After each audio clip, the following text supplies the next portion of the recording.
everybody, and welcome to Break Time Conversations, a YouTube channel where I have conversations around education. I have been a teacher all of my life, and along my journey, I have met so many interesting and inspiring people. And so I decided to document my conversations with them here so that you too can hear their stories and the amazing work that they do. I'm here with an old friend, Rajani Padmanabhan. She is part of Brindavan Education Trust. She's a coordinator there, and she has been with Brindavan for almost 17 years, and she's involved with all the programs at Brindavan. Brindavan is a center for children with diverse learning needs. I found this very interesting about her. She is passionate about math and believes that that is a life skill. That sounds amazing, Rajni. She is also pursuing her PhD right now. And how I know Rajni is we both did a master's in special and inclusive education together. And that's how I met her and we became friends. She is an enthusiastic trekker and an avid reader. Rajani, thank you so much for being here. After so long, you're finally here. I know. So thanks, Anupa, for the lovely introduction. Thanks you're so most much. welcome. You're most welcome. So today we are here to talk about what is an inclusive school. So Rajani, over to you for you to tell us what you believe is an inclusive school. Inclusive school, opening up a Pandora's box. Yeah, Anupa, especially around this time, which is Feb to May, just before we start the new academic year, we get so many admission and requests. And when parents come and talk to us, we hear so many names. So many ways in which schools are categorized. Inclusive school, mainstream school, special school, this school, that school. And one keeps wondering, what are these nomenclatures? Why do we have so many nomenclatures? There are parents who say, ma'am, I'm fed up of these mainstream inclusive schools. I just want a small place where my child will learn. There are some parents who come with so much high levels of anxiety. Oh my God, I'm pulling my child out from the so-called mainstream inclusive school, special school, when will they go back, etc., etc., etc. And since I'm also part of Brindavan, at Brindavan, we've always believed that children should be in mainstream inclusive school as much as they can. So which takes me back each time to what is this inclusive school that all of us talk about? When you and I were growing up, there were schools, that's it. There was government school, there was convent as in convent, and there were other schools, right? So what is this inclusive school? So what I think is, you take any school, whether it is school where you work or the school that you run or where I work, or let's say the inclusive schools, like, the bigger ones, all these are inclusive. Why? Because we have a diversity in our classes, isn't it? And the diversity comes due to so many factors, socio-economic factors, disability and not otherwise. Some schools have only children on autism, some schools have only children on learning disability, some schools have, they believe in taking a larger diversity. But then see, for example, let's take a Brindavan. We used to, when we initially started, it was learning disability. But was it only learning disability? No, it wasn't. There were children who had ADHD. There were children who were on the high functioning autism spectrum. So learning centers such as ours have diversity. Larger schools such as, let's say, a Kumaran or a DPS or Aditi Malya or a Sudarshan Vidya Mandir, they also have diversity in their classes. So what is this inclusive tag that gets added? I think it comes when teachers and management consciously believe, right, are aware of the fact that I have a diversity in my classroom. So let me look at what helps most of the class rather than just continue with the regular methods. So I think that's what differentiates, that ideally should be what is differentiating the tag that says inclusive. Because I think whether you like it or not, you will have diversity in your classroom. I may say, no, I may not, I'm not trained to handle children who have ID. I am not trained to handle children who have cerebral palsy, etc., etc., etc. But you taken a child and then you slowly realize, oh no, this child has a lot of other things which are both positive and negative. I think that's what differentiates an inclusive school. Wow, I that's hope really I didn't go on interesting. and on and on. No, no, no. I mean, what you said was so interesting that, it's actually what happens in the classroom, right? So are Yes. you saying that it's up to the teacher then? Is it only up to the teacher? No, because the teacher can do things only if she's allowed to do things, right? Teacher can do things only when she's got a supportive management. Teacher can do things when the team members around her also believe in the fact that there is diversity. So I need to look at different strategies. So it's not just the teacher alone, also the parents. See, we have parents who come and ask us, what is the kind of diversity in your classroom? Do you have children with X disability, with Y disability, right? Because somewhere this feeling is there that, okay, if this child has X disability, then my child will pick up those features.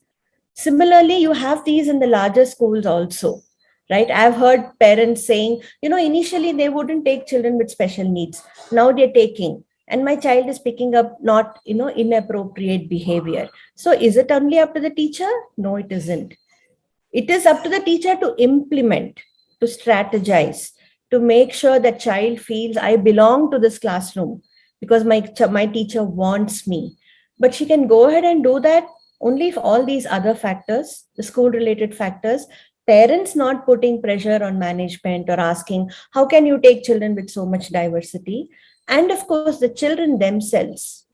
I mean, if I am a child in the classroom, I want at least that one other child who I can relate with.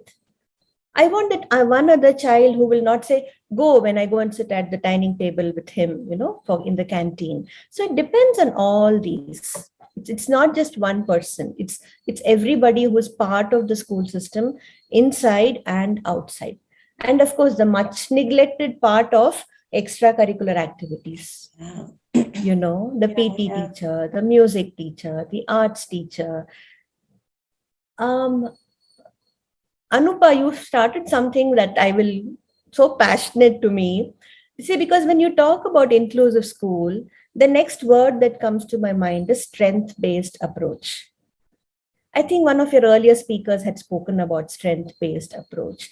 So in a school becomes inclusive, a child feels included only when we all look at a strength-based approach. And I think the strength-based approach, the starting point is the parent. You see, when I have a child who has different needs, I go to a school and I say, I want admission, ma'am, because you know what, my child can't do this, my child can't do that, my child can't do this. Of course, there are parents who say, my child can do this, and then come to can't do. But some parents, find it so hard to say, what can my child do?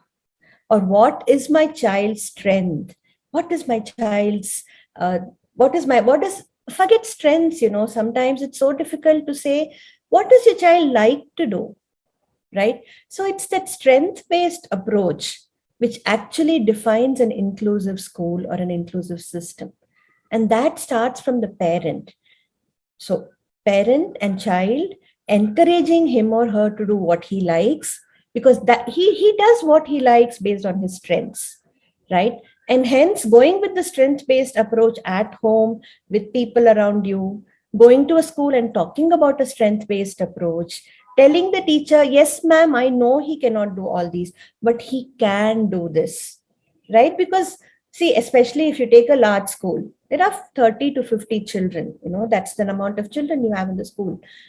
It's so hard for the teacher sometimes to pinpoint what is this child good at. If she wants him to talk about something in the class, what should she prompt the child with, right? So, and where will she get that information from the child? Where will the child get that information when it is promoted at home? So inclusive school, strength-based approach go really hand in hand. That is so interesting. But I have something to say right here.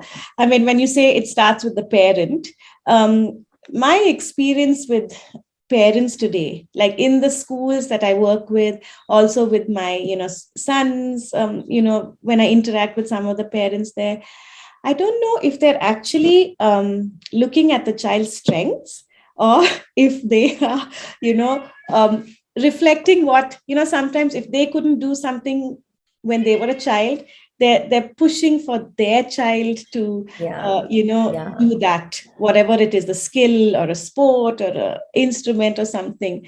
So don't you think there's like a thin line there? I mean, sometimes, like I'm saying, in today's world, like you mentioned, when you and I were growing up, a school was just a school. Our parents didn't even think much. Whatever was closest to, or whatever you could afford, which you just sent your child there. Nobody gave so much thought. And today, so much, everyone gives so much I thought know. into I this. know. So what do You you think know, about that? I mean, like, uh, do you think we can really trust parents? And I know that sounds really horrible to say, because I'm a parent myself. But true. what do you say about that? Yeah, very often it's a reflection of what I, as a parent, wanted to achieve, wanted to do, and I couldn't do. I want my children to do it. Or it's also very often, when I was growing up, I could do all these. So I want my children also to do all these. The other interesting concept here is, I'm just doing very free talk here, Anupa. I'm just throwing out my Please, ideas here. please do, please do. There was this documentary that I recently watched that talked about free play versus organized play, or free time versus every minute of your day being organized, right? So I believe, and I've also seen sometimes, that when a child is left to himself or herself, that is when their likes and strengths actually come out. What we now do is, thanks to this digital world, somehow children have grown up with digital devices around them all the time. So they're either hooked to the TV or their phones, right? Or because in the neighborhood you have free playing spaces shrinking, right? And moms and dads working. After school, they go to organized play. So in an organized play is organized. Which is good, because following instructions, teamwork, all that is very important. But when does a child actually get to do what he likes to do, what he wants to do?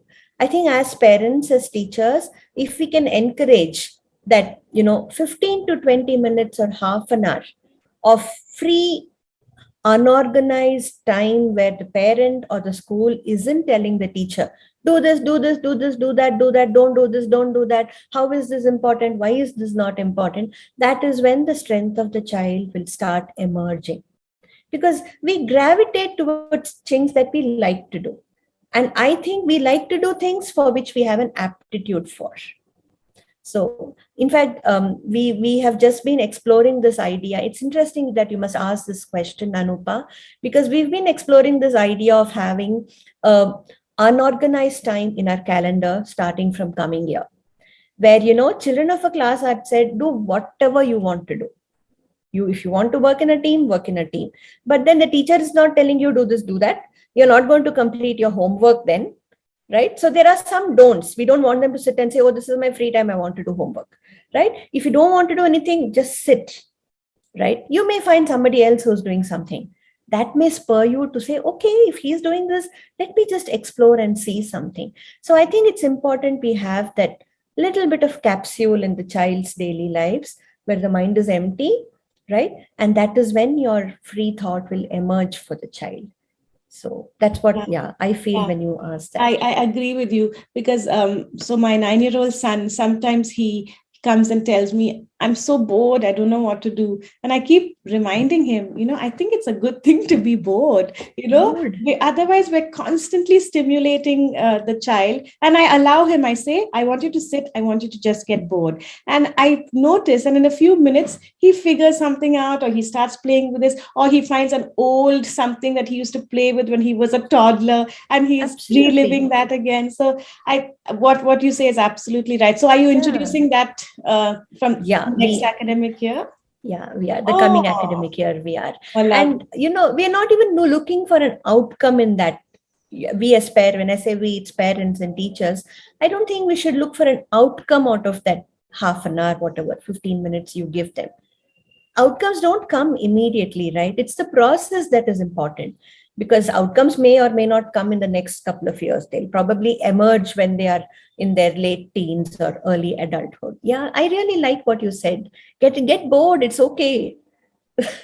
Yeah, I mean, And we that's, got, that's what we also tend to do, na, Anupa. yeah. Array, I'm Yeah. feeling so bored. Kya karu? What shall I do? Okay, take my phone, see what's Yeah, come. exactly. Now there is so much. I mean, when we were growing up, there was nothing. And I think that is what those times of boredom is when we got creative, or when we learned Absolutely. something new, or we Something had a new. conversation with somebody, So these Yeah, days, I yeah, see kids really, don't have that, yeah. right? Indulge in being bored. Yeah, yeah. I know. I I, don't know I whether they don't do that or the world around them. We've made them in such a way that they don't know how it is to indulge in boredom. Yeah, no, I have Right? seen parents that, they have the day packed for their child. Like it's such a busy schedule that really I don't know, sometimes I keep going back to the parent. I don't know if it's our fault for, not allowing our children to be bored, and for, Mm-hmm. I don't know. It's like today's world is just so complicated. Yeah. See, it is, I think eventually everything hinges on your strengths, Yeah, right? And we all need to explore how to explore our strengths. It yeah. just boils down to that. It is good to have activities for a child, but it's also good to not have activities for a child. Okay, let him Yeah, sit. It's absolutely. okay. It's okay. Yeah. Absolutely.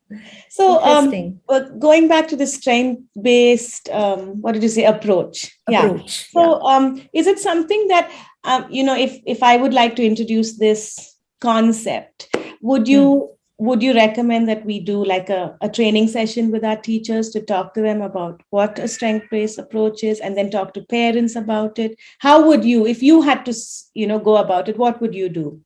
Yeah. Um, See, when you look at a child see, for some children, automatically it's a strength based approach, right? But for some children where nothing stands out, we all feel that what do I do with this child because there's nothing that's coming out. I think that is where the strength based approach is very important. Um, so I think it has to happen both ways, from the parent, from the school. And it's good to have a conversation and say that, let's see what, and sometimes you don't see the strengths immediately, right? See, everything is obvious when something is not there, right? When a child is forever drawing, then that's a strength. When a child says, ma'am, I like home science period, that's a strength. But when a child does not show interest in anything, is when you need to really look at the strength based approach and look at, okay, I don't see a strength in him. What does he like to do? Right? And it could be something mundane which you won't even probably think of as a strength. I'm not able to get an example right away. Talking, for example, some children, all they like to do is talk. They're charmers, right? They wouldn't have done their homework, etc., etc., etc., but they charm their way out of it. That is a strength. Communication is a huge strength, and that's a skill sometimes that cannot be taught. But then that child is at that point of time being manipulative and using his charm to get away with it. How do you convert that to, okay, after 17, 18 years of age, that is going to be his strength? Tell me one place that doesn't need smooth talkers.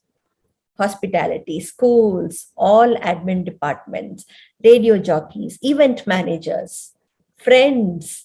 In a party, who's the life of the party? The ones who can talk, right? So sometimes what you actually think is irritating with this child or very mundane with this child can be a strength based approach. Yeah. Yeah, You're in mute. absolutely. Yeah, Yeah. So communication is actually one of the life skills these days, right? The 21st century life skills. absolutely. So I think it's up to us adults to stop looking at, see, so sometimes I think that especially in a mainstream school, we're only looking at, the studies and achievement and, finishing this portion and with the child passing this exam, that we forget to look at their strengths, and we forget to look at, like what you mentioned about a child who talks a lot. We look at it negatively because the child is disturbing everyone, or it doesn't seem to be listening. And I love how you say that we can turn that into something positive.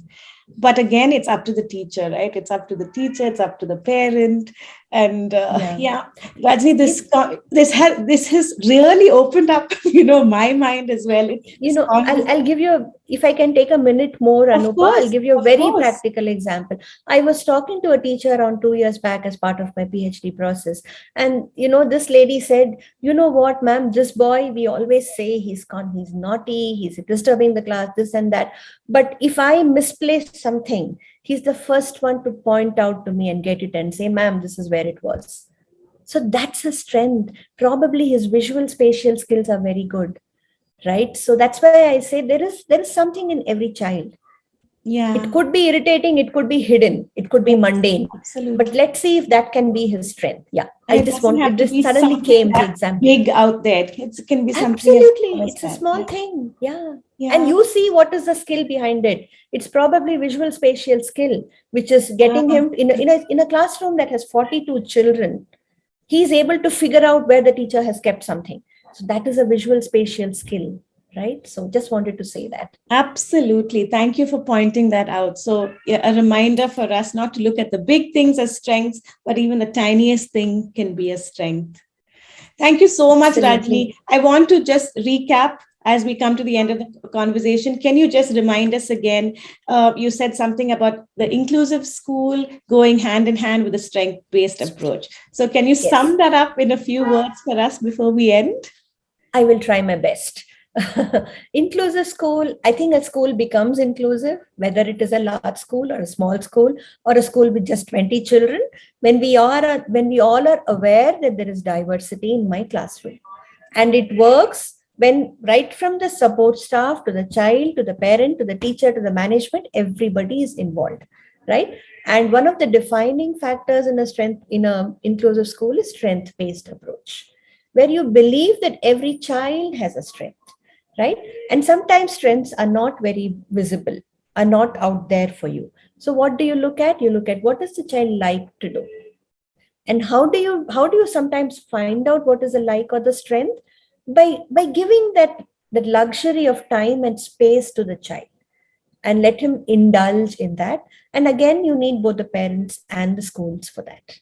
I think this is what we spoke about in a Yes, nutshell. perfect. You did it. You summed it up really well.